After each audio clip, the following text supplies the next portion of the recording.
Hello and welcome to this review of the knockoff or KO Blue Swoop, which I refer to as the Swoop from now on. But before I start, Two disclaimers.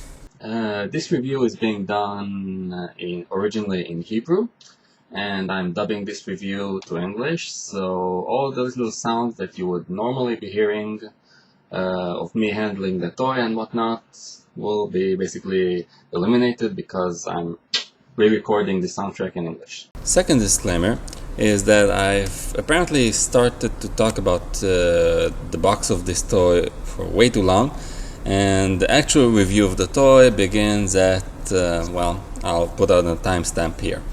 That's about it. Let's get on with the toy review. So, as I was saying, this is a knockoff toy from China, which, already places certain question marks on the toy. And I shall proceed to describe all the little bits of positive and negative stuff, including the box, the toy, the fixes that are necessary, and so on. So, here we go.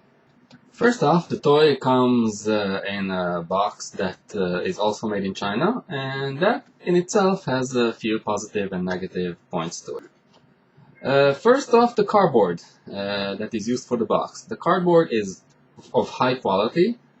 If you're basically purchasing this toy to display it mint in sealed box or mint in box, I would definitely recommend it because it has a nice shiny look to it, and it's pretty much, I don't want to say perfect because we'll get to that, but it looks very nice. The display window on the box is, mine came sort of open, shall we say. But it's no problem to fix if you basically open up the toy and put a little bit of paper glue or whatnot on it. Second, it comes with a giant golden sticker on the display window, which, if it says something to you, great. I don't read Chinese, so it's less than great for me, but I believe that this is the sticker that is put on to differentiate this toy from another knockoff toy, which this company does. Basically, I think they do a red swoop knockoff and a blue swoop knockoff, so this is the blue one, and that's pretty much what I think this sticker marks. And speaking of the red swoop, another indication that this box is also used to sell the knockoff red swoops is this giant pretty blue picture of Swoop, which incidentally is a sticker. As you can see, there are leftovers of the sticker on the bottom. If we peel away the sticker a bit, you can basically see the legs of what I'm assuming is the red Swoop, and you can also see bits of the sticker on the side. And if we're speaking of the side, we can also see the knockoff red swoop displayed here. And on the back we can see the usual look of Swoop's box, including the tech specs. And there's a slight manufacturing problem, shall we say, but no biggie, on the flap. Which basically the front of the flap is just a teeny weeny bit higher than the back piece of it, and you can basically see a small gray bit of cardboard from the front piece of the flap reflecting on the, you can see it on the back side, but it's no biggie. If you're displaying this on the box, you basically are going to display it from the front, so you know. And the usual images on the left side, on the top, and I'm gonna assume that you by now know the usual images of the 84, 85, 86 toy boxes. So let's get to what's in the box. I'll do an opening of the box in front of the camera. A plastic bag with all the stuff that we're going to look into later. And the toy itself. While we examine it, we're going to put the box to the side, and we'll talk about the inner box. And as you can see, the inner piece of the box is pretty nice, except for one thing which could be a positive thing or a negative thing, depending on how you see it. And I'm basically speaking about the glue that this quote-unquote company has used to glue the plastic onto the cardboard. They've basically used glue that I would basically describe as paper glue, which you can see spots of it here and here, which basically makes the opening of the or basically separating the bubble from the cardboard really easy. And it also gives you the opportunity to sort of not mess up the cardboard. And if you want to take it out of the bubble and then put it in back, it's pretty. I won't say that it's easy, but it doesn't. But you don't have to tear it apart like you had if you were opening a Hasbro product. Okay, so let's put the toy aside and let's get to the contents of the baggie. Inside the baggie we have an instruction booklet, 2 missile launchers, 3 missiles that you can separate very easily from the tree with a nail clipper. I would actually recommend the nail clipper. And even if you have pieces left on it, they separate really easily, even though they leave a bit of damage on the paint, as you can see in the center of the missile. A sword that is also painted in gold. And speaking of the instruction manual, inside it you have a set of Sticker sheets. which I'm basically not going to use. I'm going to probably order up a set of repo labels or some other company's stickers, because the paper quality in these stickers feels really bad. I mean, I'm talking about the paper quality of the stickers. And I have to find what I'm looking for, and it's not here.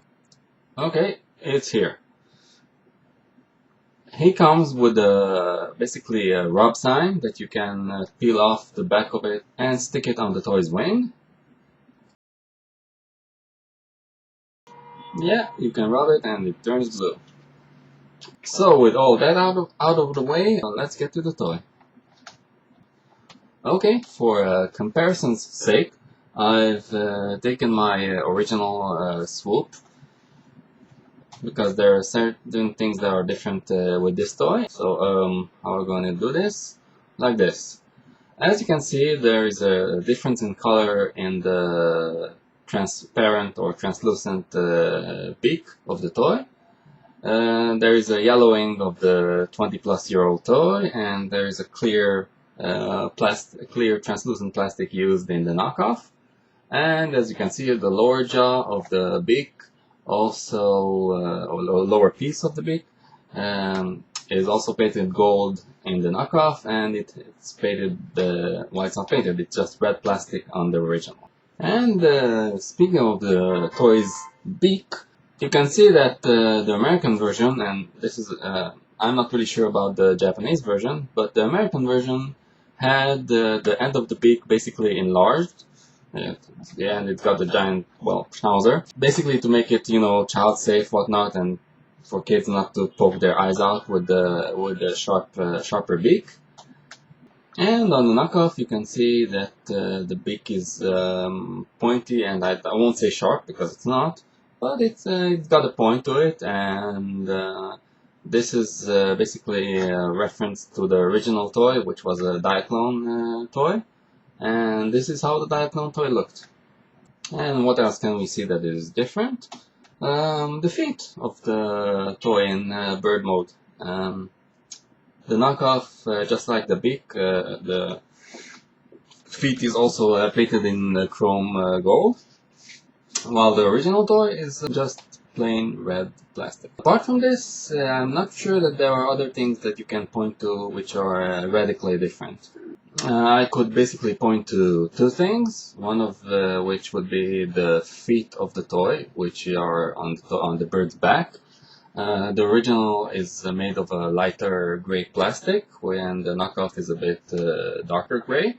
And on the wing you can see the rub sign of the original toy and the lack of a rub sign on the knockoff. But as I've said before, it comes with a rub sign that you can basically apply yourself. Okay, so we'll put the original toy to the side, and we'll take a closer look on the knockoff toy itself. As I've demonstrated before, you can see that this wingtip is a bit loose. Well, not a bit, a whole lot loose. However, it does stop exactly where it's supposed to stop when you spread out the wings. So you get a nice straight wing. Even, by the way, straighter than the original toy. So I won't point to this as a highly negative point, but it's a point that I can look at later and see if it can be fixed. And let's see what else. Okay, we have a problem which isn't exactly small, and this would be the first thing that takes something away from this toy as it is now. And I'm talking about the hole into which the missile launchers are supposed to peg. As you can see, I'll try to peg the missile launcher into the hole, and nothing. Either the peg is too wide or the hole in the swoop's wing too small. But all in all, we're talking about a differential that is highly annoying. Speaking for the general customer for this toy, you know, the general trans fan who might think of picking this toy up, this is a highly negative point because it not only affects the toy in bird mode, it also affects the toy in robot mode because if we're thinking cartoon accuracy, then Swoop had his missile launchers on his wings in robot mode as well. But if we're going to point out the bad bits about this toy, I might as well point to something good as well. The space that exists between the red plastic on his bird head and the clear one. There is basically a very tiny space there, and I'm not sure if this comes from the toy being new or not, but I can tell you that my Swoop, my original G1 Swoop, and other G1 Swoops that I've come across over the years have a much wider space there between the red bit and the translucent bit. So this toy's bird head looks especially nice because it looks like it's almost made from one piece, well, if you discount the colors and stuff. And this is basically not something that I've expected from a KO to pull off. Just for a demonstration, we'll take the missile launcher that came with the knockoff Swoop and try to insert it into the wing of the original toy, and as you can see, no go there either. So the problem probably lies in the peg of the missile launcher. And now let's get to the transformation of the toy. We'll take this part and the other one, and pretty much we straighten them all the way. Now the next step is usually pushing the legs upward into the toy, but I'm not going to do that, and instead I'm going to focus on something else. And that would be opening the chest piece of the toy. If you'll take a close look at the Swoop's back, you're going to see, well, it's going to be difficult to see, but you're going to see 4 screws that are connecting the chest pieces of the toy to the toy itself. You'll see a screw here, a screw here, you'll see a screw here, and one here. And considering that these screws are the ones that are holding Swoop's chest in place, well, I basically, and I'm pretty sure that you will as well, had to loosen these screws, I won't say a considerable amount, but you had to loosen the screws a bit to make the chest pieces move, I won't say more easily, but basically to move them at all. I could have started to pull and push the chest pieces to the side with force, but that might not have been a good idea considering that this is a knockoff and, you know, I don't know what kind of plastic it uses. So I took my fingernail and inserted it here. Either a fingernail or a non-sharp object would do, because the whole blue piece is made of metal and you don't want to scrape the paint off the metal. So we'll take one part of it and start moving it to the left. As you can see, on the back the screws have moved from the left side to the right side.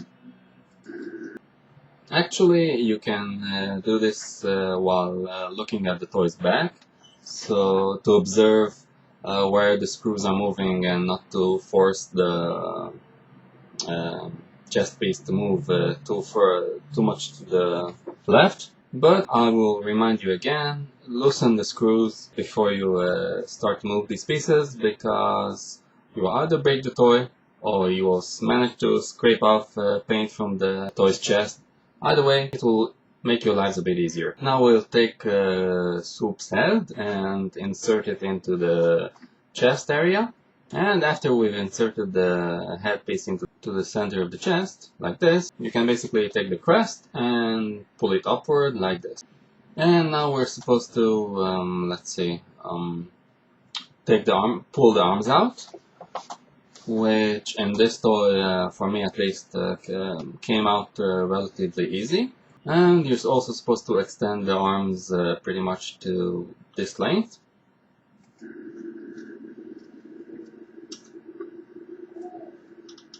And of course, you're supposed to basically flip the wings onto his back.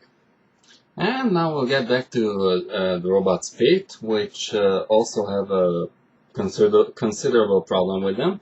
And I'm speaking specifically of the toy's feet, which are in this mode curled up in his leg. Now, the toy's feet are basically supposed to flip out of the leg and like this. However, when I got the toy, I basically couldn't move the black pieces at all. So to fix this problem, I had to use my friendly screwdriver and loosen the screws here, well, a screw here and here. However, to my shall we say amazement, I've discovered that they've used two different screws, which meant that my screwdriver was able to loosen one of the screws, and I had to use a smaller screwdriver to loosen the other screw. I'm pretty sure that the screws are the same size, however the screw heads are way different. And I also wanted to point out that even though I've loosened the screws, the feet are really hard to move, even now. For the first time, it actually worked, because I had a good time trying to flip them out previously, and they didn't quite work. Well, they worked after some effort. So now we'll get to the last point of the transformation, which is basically taking the feet and pushing them upward like this. And just to point this out, this bit where you push up the leg into the toy, this bit also works quite well. So you can tell that this is a knockoff joint with this bit. And now we have Swoop in robot mode. You can take his golden sword and put it in his hand. But if you observe closely, there is a slight stress when you put the sword into his fist, and you can see basically the fist splitting apart slightly when you insert the sword into it. So either this is also an issue with the peg being too wide or something like that, or the hole being too small. And as I've stated before, sadly this would be the point where you would also put two missile launchers onto his wings, and you can't do that because of the issue of the larger peg on the missile launcher. And this basically knocks off, at least for me, a number of points off this toy. On the other hand, people, Blue Swoop. I'm not sure how important this was or this is to a lot of you, but for me it was, I don't want to say extremely important, but it was quite important. And this is basically the last bit of the Dinobots that was inaccurate from the show. And it made me quite happy to see it being released, even as a knockoff, because the only way you can purchase this would be to try to find a die-clone version of it, which goes from anywhere from $600 to above. So yeah. So what else can I say before I finish this off? Blue Swoop, as I said before. Yeah, there was the world's smallest transformer, which Transformers issue, which also gave us a small blue swoop, which was great. So, in conclusion, Are the problems with this toy worth the cost? In this case, as of the beginning of 2011, it was about $70 from KOTOYS. I'll put a link to their site in the show notes on YouTube. I know that the prices on toys are basically going up, and I know that $70 for a knockoff is kind of stretching it a bit. But for me, I just say that there are very few G1 toys that I really still want, and this was one of them. And Hasbro waited and both Hasbro and Takara have waited and waited reissuing the Dinobots. And at this point, I had the feeling that the train has pretty much left that station. So, as I said, like the Great Astro Train, like the Blue Swoop, these are toys that Generation 1 fans would buy en masse if they were available. Sadly, things are as they are.